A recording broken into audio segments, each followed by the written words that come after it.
Just as Daniel tightened the last bolt on a customer's car, a familiar voice cut through the noise. "Daniel! I want to see you." He looked up to see Glory, his fiancée, her face stern, her gown perfect, but her words shattered him. "I can't do this anymore. I've met someone else. Someone with a better future." In an instant, his world tipped upside down. Heartbroken and confused, Daniel must now navigate betrayal, loss, and the unexpected twists of fate that lie ahead. Sit tight, let me tell you how the boy turned billionaire. Watch till the end, and don't forget to like and share. The afternoon sun beat down on Lagos, pouring its heat into the narrow streets of Mushin, where Daniel's small mechanic workshop sat tucked between a row of noisy provision shops and a vulcanizer shed. The smell of engine oil mixed with the aroma of fried plantain from a nearby buka. The street buzzed with life, Okada riders weaving through traffic, market women shouting prices, and apprentices shouting, "Oga, bring spanner number 14, at the top of their voices. Daniel, bent over the open bonnet of a dusty Toyota Corolla, had grease stains smeared across his forearm. Sweat dripped down the side of his face, but his hands moved with calm precision. He was a man in his late 20s, tall and lean, with a quiet determination that reflected in every movement he made. Fixing cars was not just his job, it was his pride, his way of surviving in a city that gave little room for mistakes.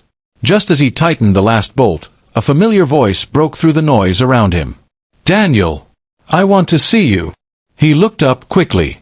Standing at the entrance of the workshop was Glory, his fiancée. She was dressed in a fitted gown and gold sandals, her hair neatly braided, her face stern. Normally, Daniel's heart lifted at the sight of her. But something in her tone made his chest tighten. "Baby, what is the problem?" he asked, dropping the spanner and wiping his hands on a rag. He moved closer, concern written across his face. Glory didn't smile. Instead, she drew in a sharp breath, and before Daniel could reach her, she pulled the engagement ring off her finger. "I can't do this anymore, Daniel. I'm tired." The words hit him like a hammer. He froze, staring at her, confused. "Glory, what are you saying? Tired of what?" "Of us." She held out the ring, her hand trembling slightly. "Take your ring back. I've met someone else. Someone with a better future. I can't waste my time here." Daniel's lips parted, but no words came. His chest felt heavy, and the rag dropped from his hand. He saw her eyes, sharp and cold, no trace of the warmth he used to know. "Glory, after everything we've been through? After all my sacrifices?" His voice cracked, betraying the pain building in his throat. But she turned her face away, slipped the ring into his palm, and muttered, "Goodbye, Daniel." Tears blurred his vision as he watched her walk away, heels clicking against the uneven pavement. The noise of the street grew distant, the sound of his own heartbeat drowned everything else. He stood rooted for a long time, staring at the small ring in his palm, the symbol of a love he thought was unshakable. His knees weakened, and slowly, he sank onto the old wooden bench by the workshop wall. The Corolla bonnet still stood open, the engine exposed, but Daniel's hands could no longer move. His world had collapsed in a single moment. Minutes passed before Marcus, his closest friend and fellow mechanic, noticed him sitting still. Marcus wiped his greasy hands on his faded jeans and walked over. "Guy, wetin happen? Why you dey sit like person way dem beat?" Daniel swallowed hard, his voice hoarse. "Glory, she broke up with me." Marcus blinked, then shook his head. "Ehen. I don talk am before say that girl no love you. You no believe me. All the money you dey spend on her, new phone, shoes, hair, she just dey chop your sweat." Daniel buried his face in his palms. The sting of Marcus's words mixed with the ache of betrayal. "I thought she was different," Daniel whispered. "Different? A beg leave matter. Some girls no get conscience. But you go day alright, my brother. Forget her." But forgetting wasn't so easy. That night, Daniel returned to his small one-room apartment in Surulere, his mind heavy. He sat on his bed, the ring still in his hand. The room was dimly lit, cluttered with old car parts he often carried home for repairs. He lay back, staring at the ceiling, memories flooding in, laughter, promises, plans of marriage. All of it gone. For weeks, the pain gnawed at him. He stopped going to work regularly. His customers complained, and some stopped coming. He would lie on his bed, staring at nothing, his once bright spirit weighed down by heartbreak. But life in Lagos never paused for anyone's pain. Bills kept coming. Rent was due. Hunger knocked at his door. Slowly, Daniel forced himself to return to the workshop. The work was the only thing that gave him some measure of escape, a chance to bury his thoughts beneath the sound of clanging spanners and roaring engines. One hot afternoon, as he bent under the hood of a Peugeot, a sleek black SUV pulled up by the roadside. The tinted window rolled down, and for a moment, the whole workshop seemed to pause. Out stepped a young woman in a flowing jumpsuit, her skin glowing under the harsh sun, her aura commanding attention. "Good afternoon," she said, her voice soft but confident. Daniel wiped his hands quickly and approached. "Good afternoon, madam. You need help?" "Yes, please. My car has been making strange noises. A friend recommended your workshop." Daniel nodded. "You're welcome. Please, come and sit." He pulled out the old bench for her. She smiled politely and sat, placing her designer purse beside her. Daniel bent over the SUV, his mind already clicking into gear, diagnosing the problem. The woman, whose name he would later learn was Vanessa, watched quietly, her eyes darting between the busy street and the mechanic who worked with surprising care. Minutes later, Daniel closed the bonnet. "You can start the car now." Vanessa slid into the driver's seat, turned the key, and the engine purred smoothly. A smile spread across her face. "Perfect. Thank you so much." Daniel gave a small nod. "You're welcome, madam." She drove off, but not long after, Daniel's eyes fell on the bench where she had sat. Her purse still lay there, forgotten. He picked it up, intending to keep it safe. Out of instinct, he opened it slightly to check for identification. His eyes widened at the sight, bundles of crisp Naira notes neatly arranged inside. For a moment, temptation whispered, but he quickly pushed it aside. He found a business card tucked into a side pocket. Vanessa Adebanjo, Executive Director, Adebanjo Holdings. Without hesitation, Daniel locked up the workshop and made his way to the company address. At the tall glass building in Victoria Island, 2 security guards blocked his way. "Yes, who are you looking for?" one asked. "I came to return this purse to Miss Vanessa. She forgot it at my workshop," Daniel explained. "Drop it here, we'll give it to her," the guard replied curtly. "No. I can only give it to her directly," Daniel insisted. They argued for a while until a familiar voice interrupted. "What's going on here?" Vanessa herself appeared at the entrance, curiosity on her face. Daniel stepped forward, lifting the purse. "Madam, you forgot this at my workshop." Vanessa's eyes widened.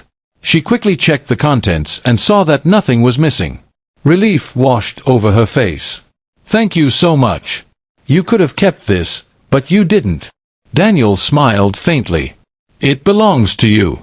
That's all that matters." She gestured toward the building. "At least come inside, let me appreciate you properly." But Daniel shook his head. "No need, madam. I have work to do." That night, Vanessa lay awake in her luxurious bedroom, staring at the ceiling. For the first time in a long while, she was restless. She kept replaying the scene in her head, the honesty of the mechanic, the refusal to take advantage of the situation. In a city where greed ruled, his integrity felt rare. "Who is this Daniel?" she whispered to herself. The following afternoon, Daniel was back in his workshop, tightening bolts on an old Honda Civic when he noticed a familiar car pulling up. His hands froze for a second, the memory of yesterday's incident flashing in his mind. The SUV door opened, and Vanessa stepped out, this time in a simple white blouse and blue jeans. Without her glamorous outfit and expensive accessories, she looked more approachable, less like the daughter of a billionaire and more like an ordinary young woman. "Good afternoon," she greeted warmly. Daniel quickly wiped his hands on a rag and smiled politely. "Good afternoon, madam. I hope nothing is wrong with the car again." Vanessa shook her head. "No, the car is fine. I just came to thank you again." Daniel chuckled softly. "I already told you yesterday, madam, there's no need. I only did the right thing." But Vanessa wasn't satisfied with his modesty. She glanced around the workshop, taking in the grease-stained walls, the collection of tools scattered in neat disorder, and the wooden bench where she had sat yesterday. There was something humble yet grounded about the place. Still, not everyone would return a purse full of money. "You could have changed your life with that amount," she said thoughtfully. Daniel straightened, meeting her gaze. "Money doesn't change who I am. I believe what belongs to someone else should never be mine." For a moment, Vanessa just studied him, intrigued. In her world of corporate deals, power struggles, and selfish schemes, honesty like his was a rarity.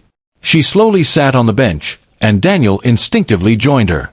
"I'm Vanessa," she said with a small smile, extending her hand.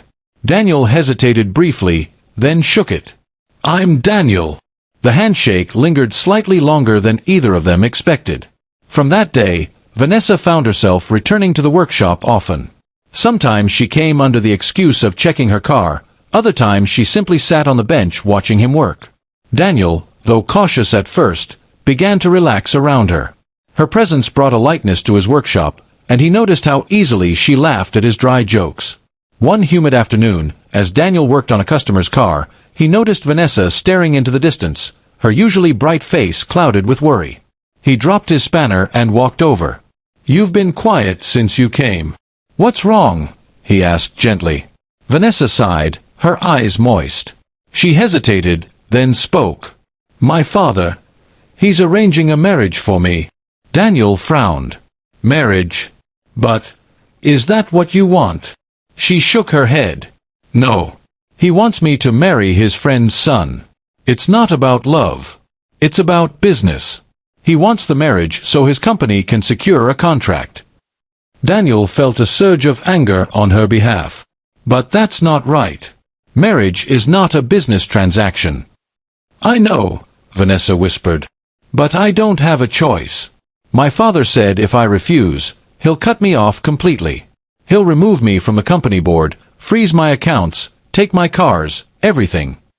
Daniel crouched slightly so that he was on her level. "Have you told him how you feel? That you don't love this man?"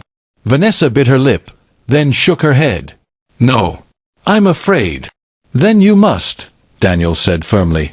"If you don't speak for yourself, who will?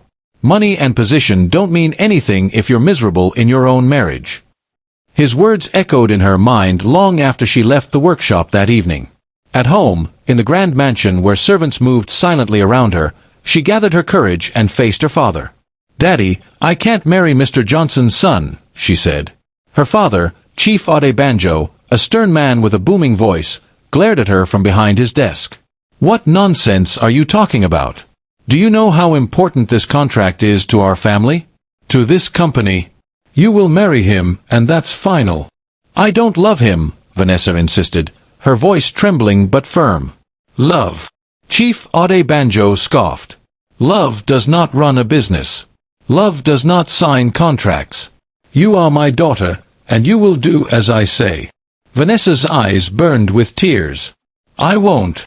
I can't marry someone I don't love." Her father slammed his palm on the desk. "If you disobey me, then you are no longer my daughter. From this moment, you are removed from the company board. Your accounts will be frozen. Your cars taken. Let's see how far your stubbornness will take you." Tears streamed down Vanessa's cheeks as she left the mansion. The next morning, she discovered he had kept his word. She was locked out of the company systems. Her bank accounts were frozen. Her cars were gone. For the first time in her life, she stood stripped of everything her family name had given her. With no one else to turn to, she found herself back at Daniel's workshop, a small traveling bag in her hand. Daniel looked up in surprise when he saw her standing there, her face swollen from crying. "Vanessa, what happened? Why are you carrying a bag?" Her voice broke as she explained everything, tears rolling down her cheeks. "I have nowhere else to go. My father has cut me off completely. Please, I don't know what to do." Daniel's heart tightened. He had never seen her so vulnerable. Gently, he reached for her bag. "Come. You'll stay with me." He led her to his modest apartment. It was nothing compared to the luxury she was used to, but Vanessa didn't complain. Instead, she sat quietly on the bed, hugging her knees, while Daniel fixed her a simple plate of rice and stew. Over the next days, Vanessa adjusted to her new reality. It wasn't easy, fetching water, cooking without servants, hearing the constant noise of the streets, but Daniel's presence made it bearable. He encouraged her to stand tall, reminded her that she was stronger than she thought. One evening, as they sat on his balcony watching the chaotic Lagos traffic, Daniel turned to her. "You know, this might be a blessing in disguise." Vanessa frowned. "How do you mean?" "You've always lived under your father's shadow. Now you have a chance to build something for yourself, something real. You don't need his money to prove your worth." She looked at him, really looked at him, and realized how much his words meant. He was a man who had built his life with his own hands, from nothing but grease and determination. And she could start again too. Together, they began working on plans to upgrade Daniel's mechanic shop. Vanessa, with her business knowledge, suggested ways to attract investors, improve branding, and expand the business. Daniel, with his technical skills, continued to deliver excellent service. Slowly, the workshop began to transform. Customers noticed. Investors took interest. And for the first time in a long while, both Daniel and Vanessa felt a sense of hope rising in their hearts. Weeks turned into months, and Daniel's workshop had begun to transform under the combined effort of him and Vanessa. The once modest, grease-smeared garage was now a hive of activity. Fresh paint brightened the walls, new tools and machinery lined the corners, and a small waiting area for customers had been set up. Vanessa, with her business acumen, designed flyers, reached out to investors, and even negotiated better supplier deals. Daniel continued to work on cars with the same precision and passion as always, but now he had a partner who believed in his talent and shared his vision. Vanessa found herself spending more time at the workshop, not just out of necessity but because she genuinely enjoyed it. There was a sense of freedom here that she had never experienced in her luxurious mansion. The streets were noisy and chaotic, but Daniel had taught her how to appreciate the little things: the smell of engine oil, the rhythm of the traffic, even the laughter of the apprentices as they scrambled to fetch tools. One afternoon, Daniel was working under the hood of a Toyota Hilux, tightening a faulty alternator, when Vanessa sat on the bench, staring into the distance. She was quiet for a long while, lost in thought. Daniel noticed, wiped his hands on a rag, and approached her. "You've been quiet all afternoon," he said, crouching beside her. "Something on your mind?" Vanessa looked up, her eyes reflecting a mixture of worry and hesitation. "It's complicated," she admitted softly. "Try me," Daniel said. She hesitated, then finally spoke. "My father, he's still trying to control things. Even after everything, he wants me to return to the company, to comply with him. But I can't. I've made my decision. I won't go back to that life." Daniel nodded, understanding her struggle. "You're doing the right thing. You have to live for yourself, not for what anyone else expects. I know it's hard, but I believe in you. We'll figure this out together." Vanessa felt a warmth spread through her chest. His words were simple, but they carried a weight she hadn't felt from anyone else before. He didn't lecture her or criticize her. He offered support, steady and unwavering. For the first time in weeks, she felt a flicker of hope. The days that followed were filled with hard work, but also small moments of joy. Vanessa laughed more than she had in months. She and Daniel shared meals at the workshop, went to buy parts together, and even argued good-naturedly about car models and brands. Each moment brought them closer, and slowly, Vanessa realized she was drawn to him, not just for his skills or his honesty, but for the quiet strength he carried. One afternoon, as Daniel fixed a customer's car, Vanessa sat on the bench, her thoughts wandering. She watched him work, noting the ease with which his hands moved, the concentration on his face, the sweat glistening on his skin. There was something about him, something grounding, that made her heart skip. "Daniel," she said softly. He looked up, wiping his hands. "Yes. I just wanted to say, thank you. For everything. For believing in me, for trusting me, for staying." Daniel smiled faintly, a warm, tired smile. "You don't need to thank me. I'm not going anywhere. We're in this together." Vanessa's gaze lingered on him for a moment longer, and she felt a flutter she couldn't explain. She quickly looked away, pretending to examine the pamphlets she had been designing. But the truth was undeniable. She was falling for him. Meanwhile, Daniel found himself thinking about her more than he realized. He noticed the way her eyes sparkled when she laughed, the determination in her voice when she spoke about her dreams, the kindness in her gestures. He had loved before, glory had been the center of his world, but this felt different. Vanessa wasn't just part of his life. She had become the reason he wanted to build something bigger, to dream further, to push harder. Their partnership began to bear fruit. Investors, impressed by Vanessa's presentations and Daniel's reputation for honest work, began showing interest. A small local company agreed to fund an upgrade in exchange for a stake in the business. Orders for repairs increased. Word spread that Daniel's workshop was reliable, professional, and now modernized with Vanessa's influence. One evening, after a particularly long day, Daniel and Vanessa sat on the balcony of his apartment, drinking cold sodas and watching the sunset over Lagos.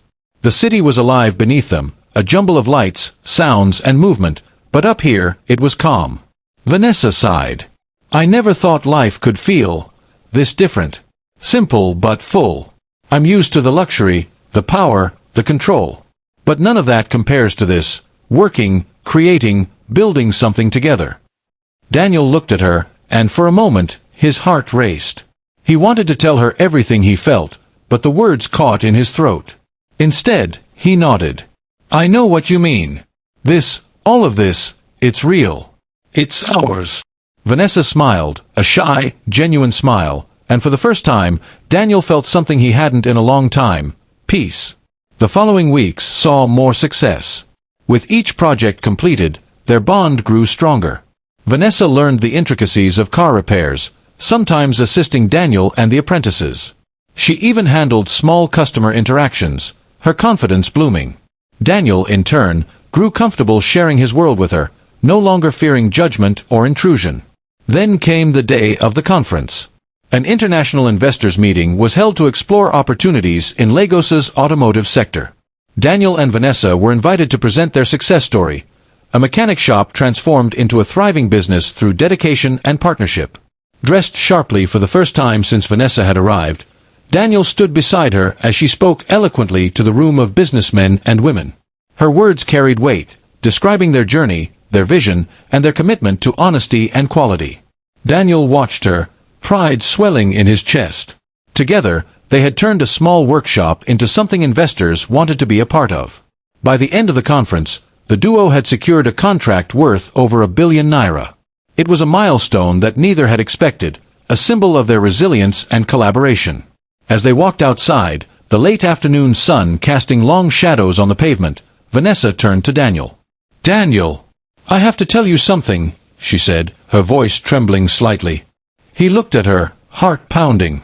"Yes, I love you," she admitted, her eyes glistening. Daniel's chest tightened, and for a moment, he simply stared. Then, with a smile that broke into pure warmth, he replied, "I've loved you from the first day I met you." The world seemed to pause for them in that moment. Around them, Lagos continued its relentless pace, but Daniel and Vanessa stood together, bound not by wealth, family, or obligation, but by trust, respect, and love. Meanwhile, far away, Glory watched the news of their success and the couple's confession of love. Her chest ached with regret. The man she had left, the man she had pushed aside, had found happiness and success with someone else. In the quiet of her own life, she realized that the choices she had made brought her no peace, only sorrow. Daniel and Vanessa, oblivious to the pangs of the past, had begun a new chapter, one built on determination, integrity, and a love that neither money nor circumstance could shake. If you loved Daniel and Vanessa's journey from heartbreak to triumph, don't keep it to yourself. Like, share, and comment to inspire others with this story of love, determination, and success. Tell us where and what time you're watching from in the comments section. Stay tuned for more incredible stories.